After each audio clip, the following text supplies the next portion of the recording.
कहने का मतलब है परमात्मा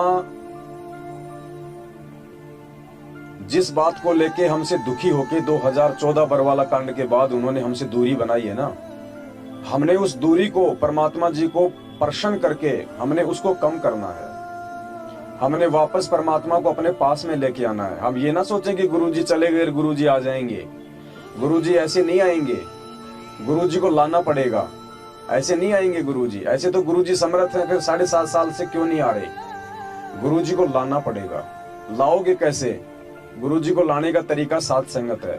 गुरुजी को लाने का तरीका गुरुजी के वचन में चलना है। गुरुजी को लाने का तरीका गुरुजी के सत्संगों पे अमल करके अपने जीवन में उतार के, और हमारे अंदर जितने भी दोष हैं, जितने भी अवगुण हैं, उनको हमने धीरे धीरे दूर करना है। एक दूसरे भाई बहन की संगति करके, एक दूसरे से सीख के हमने, तब गुरुजी हमारे नजदीक आएंगे, तब गुरुजी जेल से बाहर आएंगे। नहीं, कोई जबरदस्ती नहीं है कि गुरुजी जेल से बाहर आएंगे। परमात्मा है, वो तो जेल से भी चला जाए, कौन सी बड़ी बात है भाई।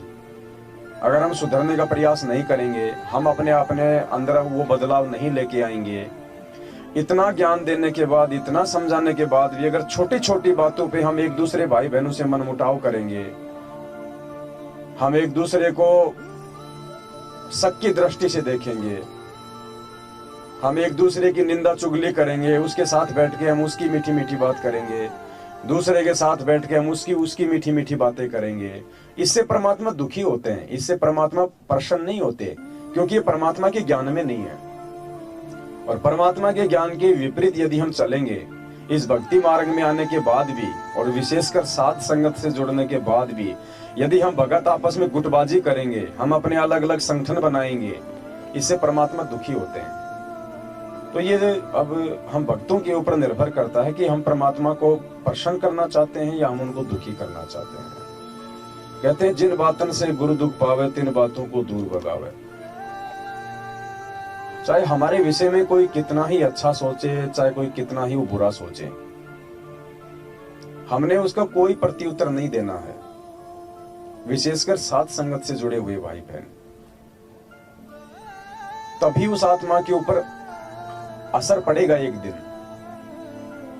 और तभी हमारे अंदर वो परिवर्तन होगा। जब हम उस जहर को पिएंगे, वो जहर है, हम उस बात को अपने मन में नहीं रख पा रहे हैं, उस बात को हम अपने दिल में नहीं रख पा रहे हैं, और दूसरे व्यक्ति के सामने जाते तुरंत मीठी मीठी चुगली शुरू कर देते हैं, मीठी मीठी निंदा शुरू कर देते हैं, तो पुण्यात्मा हम वो जहर खा रहे हैं, जहर।